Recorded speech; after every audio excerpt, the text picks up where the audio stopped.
7, c'est le rapport sur le budget communal exercice 2007, et la politique générale également. Donc le rapport, je vais vous en faire grâce, c'est évidemment tous les renseignements habituellement communiqués, à savoir où se situe l'administration, quels sont nos numéros de téléphone, quels sont les différents services communaux, les noms des membres du conseil communal, les fonctions au sein de l'administration et les missions de celle-ci. Pour info quand même, c'est des chiffres qui sont parfois demandés. En 2006, il y a eu 20 dossiers d'urbanisme, dont 9 dossiers permis de tir.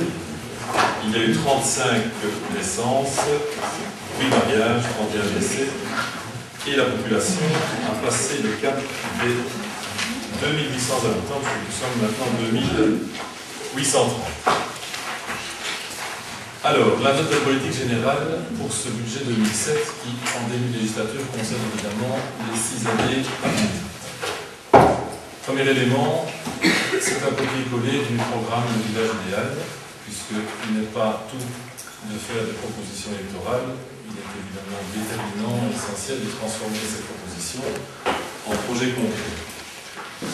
Et donc par rapport à ça, nous avons tracé une série d'itinéraires pour faire en sorte que nous puissions vivre dans ce que nous avons appelé un village idéal. Et quand nous avons appelé, c'est la Fondation rurale de Wallonie qui, au début des années 2000, avait auprès d'un panel de Wallons et de Wallonnes repris des éléments qui étaient, selon eux, et on peut considérer qu'avec le nombre de personnes interrogées, ça correspond aux attentes ici, d'un village idéal dans le sens d'une commune rurale vivante, je l'ai déjà dit, bien dans sa peau, qui arrive à vivre des projets et à anticiper l'avenir. Alors, vous avez reçu cette note de politique générale qu'on a voulu assez complète, parce qu'effectivement, on en veut pouvoir être suivi, de pouvoir montrer aux gens vers où on va, et le cas échéant aussi d'être rappelé à l'ordre si malheureusement nous n'étions pas en mesure de suivre nos engagements et de rappeler, je le disais, à resuivre cette direction idéale. La commune de Crisnay est petite, c'est sa force, c'est peut-être parfois sa faiblesse, mais on considère nous que c'est une force parce que ça lui permet d'être en contact très direct avec ses habitants. Et chez nous, le mot proximité n'est pas un mot général, c'est un mot qui peut avoir un sens très concret. On fait donc partie d'une commune où les gens se connaissent pour l'essentiel, où les gens connaissent leurs mandataires, où les gens se connaissent entre eux. La communication passe évidemment par une information régulière, donc la lettre du bourgmestre continuera.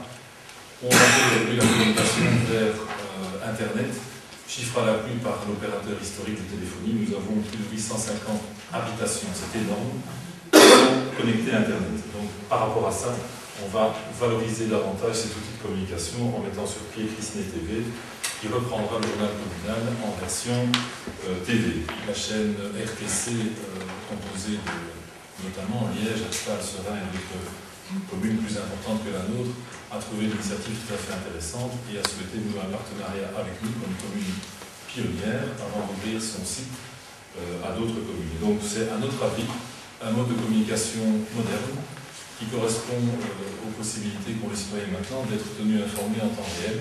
C'est aussi une façon d'évoluer par rapport à ce qui existait avant, à savoir un journal communal qui était souvent fait avec beaucoup de retard, qui était coûteux, qui restera accessible, mais sur demande des habitants. Nous allons également proposer sur Internet et de nouveau sur simple demande ce qu'on appelle l'écran total, c'est-à-dire permettre aux gens de suivre vraiment toutes nos actions. Très concrètement, en 2007, on a un plan d'action précis.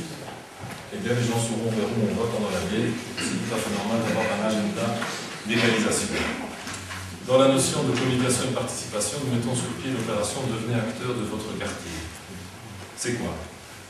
On va diviser la commune en quartiers et on va inviter la population de ces quartiers à se réunir pour réfléchir d'une part, pour évoquer d'autre part et pour construire enfin. Évoquer quoi? La sécurité routière, la convivialité, l'aménagement et l'embellissement du quartier en général. Les gens ont besoin de se réapproprier leur quartier, on va les y aider et on va les faire participer dans ce sens-là. C'est un plan de 6 ans, bien entendu, parce qu'on n'a pas des moyens à mettre sur la table d'un coup. On va les mettre sur un plan, je le disais, de 6 ans. Mais chaque quartier, c'est un engagement, sera contacté, rencontré, et nous mettrons sur pied des propositions réalistes. C'est aussi une occasion de reparler avec les gens et aussi, de temps à autre, de leur expliquer les réalités, parce que le devoir de politique n'est pas uniquement de toujours aller dans le sens de la facilité. Donc, ce seront des discussions franches où, effectivement, on mettra tout sur la table. Je prends le domaine de la sécurité routière, on a tous entendu en campagne électorale, les gens sont inquiets, les gens veulent qu'on fasse des choses pour améliorer cette sécurité. Et puis quand on entre dans le détail des mesures qui peuvent être prises, subitement, on sent des réticences. Il n'y a rien de tel que le dialogue, et donc on va vraiment instaurer ce dialogue avec la population. Donc c'est vraiment une de nos grandes actions sur les 6 ans, ce projet mobilisateur, devenir acteur de notre quartier, je le disais, sur le plan de l'embellissement de la sécurité et de la convivialité. En filigrane de tout ça, évidemment, il y a la volonté de mettre sur pied un plan de mobilité et de sécurité. Nous organisons le souhait de réappropriation de la population de son bien public une journée commune à bras ouverts, où les gens pourront venir voir quelles sont les infrastructures communales, comment les gens travaillent et comment ça fonctionne très concrètement.